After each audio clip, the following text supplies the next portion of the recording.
They just enjoy watching their creations struggle, treating it like a cruel game. Eventually, you'll have to decide where you stand in all of this, because if you don't, you'll end up an outcast. And in the vampire world, being completely alone is a dangerous thing. Drinking human blood comes with a whole mess of ethical dilemmas. Unlike wild animals that hunt purely on instinct, you still have enough of your human mind to know exactly what you're doing, and what it means. Every vampire deals with this in their own way. Some only feed on willing victims, using their powers to mesmerize them into compliance, convincing themselves that it's some form of consent. Others justify it by targeting criminals, or those they see as deserving. A few older vampires have even adapted to survive on animal blood, even though it's not as nourishing, requires more frequent feeding, and earns them the scorn of more traditional vampires. No matter who you choose to feed on, the act itself is always intense. Vampire saliva dulls pain and floods the victim's system with euphoria, making the experience disturbingly pleasurable for them. Some even seek you out for it, just to experience the high. But no matter how much they might enjoy it, the reality is the same. You're using them to survive.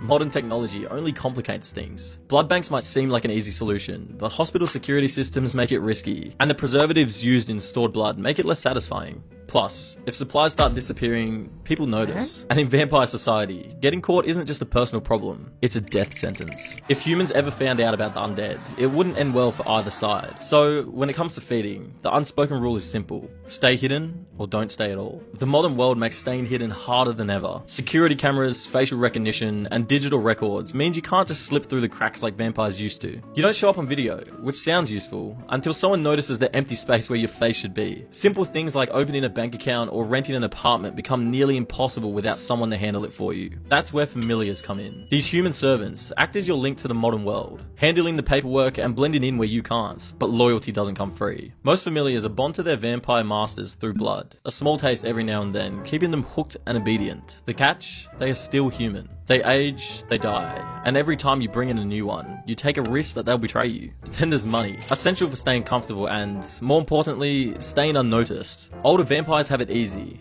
They've had centuries to build wealth, stashing fortunes under fake identities and hiding assets behind layers of human-controlled businesses. Newer vampires, not so much. If you weren't rich before you turned, you'll have to figure it out fast. Because without money, you don't just risk hunger, you risk exposure. And in this world, that's a death sentence. Vampire abilities might seem like they make up for all the downsides, but they come with their own problems. Superhuman strength and speed sound great, until you constantly have to hold back to avoid crushing the fragile humans around you. Hypnotizing people with a glance makes feeding and staying hidden easier, but it only deepens the predator-prey dynamic that slowly strips away whatever humanity you have left. As vampires get older, some develop even stranger powers, shapeshifting into bats, wolves, or mist, moving objects with their minds, even controlling the weather. These abilities are impressive, but in vampire society, they're also a sign you're slipping further from what you once were. Some embrace it, reveling in their inhuman nature. Others feel uneasy about the fear they inspire, knowing they're becoming something unrecognizable. But the real curse of vampirism isn't the hunger, the isolation, or even the danger.